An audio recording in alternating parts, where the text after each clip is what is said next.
The formal definition of a microaggression is listed behind me.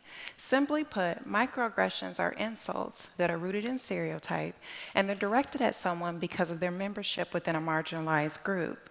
Now, because they are rooted in stereotype, they limit a person's ability to be able to see people as individuals. In 1970, Dr. Chester Middlebrook Pierce, a professor at Harvard, coined the term microaggressions to describe insults and dismissive behavior he witnessed Black people enduring. But now the term has been expanded to include offensive comments and behaviors that are directed at anyone in a marginalized group, including but not limited to women, people of color, people with disabilities, and people who are older. So, one of the things about microaggressions is that they're very prevalent in society, and I could do a full day's discussion about that. I actually developed a training that I share with companies to help them address offensive comments in their workplace. We're just going to go through a couple examples here today. But it's important to note that we all have biases, and anyone can be guilty of making a microaggression or being subjected to one. So why does it matter? Well, for some people, just being themselves can be a revolutionary act because their very being is crushing stereotypes of who and what they should be. Microaggressions wound people. If we were to compare it to getting a paper cut, one paper cut is manageable, but paper cuts all over your body is something quite different. And it's this accumulation of offensive comments in social settings and professional settings that begin to take a toll on a person's spirit. Microaggressions can be an amorphous concept, but it's my hope through the examples I'm going to provide for you that I can provide a more definitive understanding.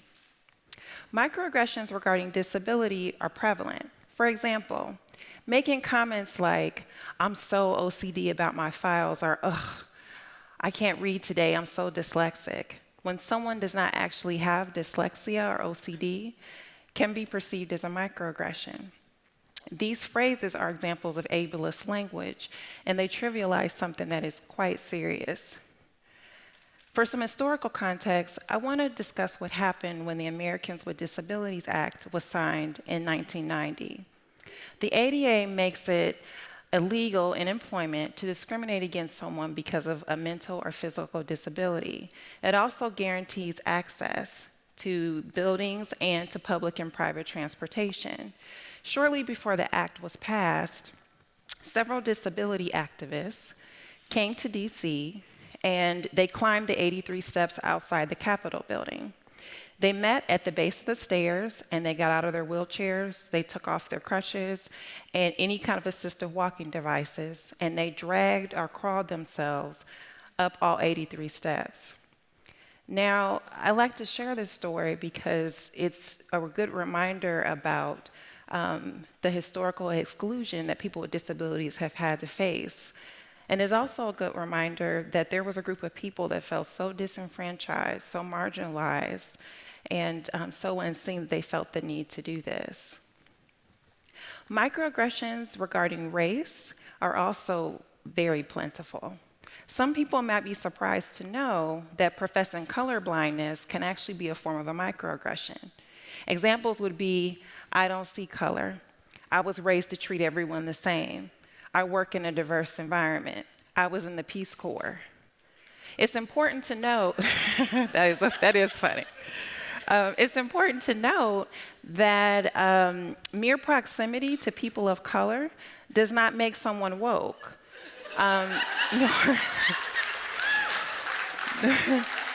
Nor does it make them automatically knowledgeable about social injustice issues.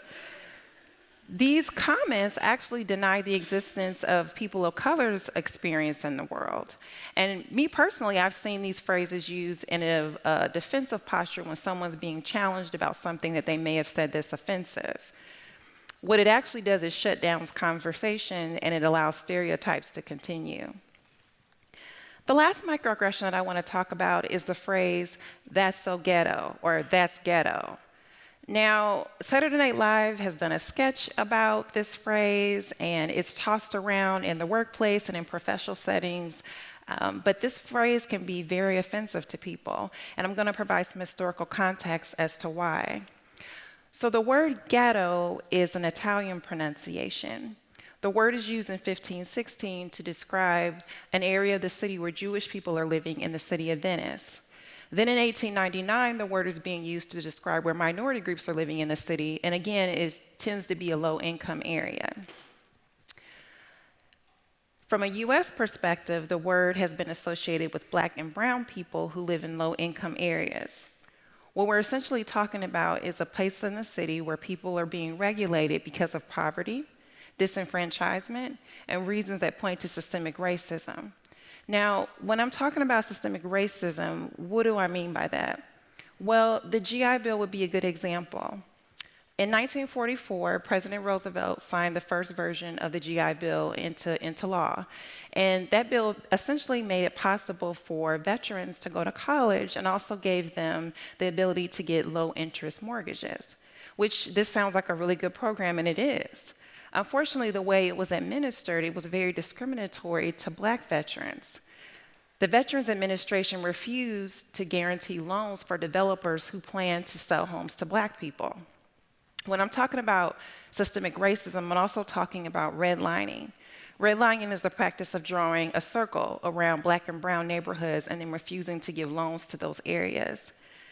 What I'm also talking about is pushing and shuttling people into a specific area of the city and then setting up situations so that the property remains undervalued. When people use the phrase, "that's ghetto" or "that's so ghetto," it's a way of making fun of someone or something. And for the reasons I just shared, it's not funny. So now that I've given you a couple examples of what a microaggression is, I want to give you a couple tools to avoid making these kind of comments in the workplace. The first tool or tip is pretty simple, is pause. Before you ask someone a personal question in the workplace, pause. Before you compare someone to something or to someone else, pause. Before describing someone's personality, pause.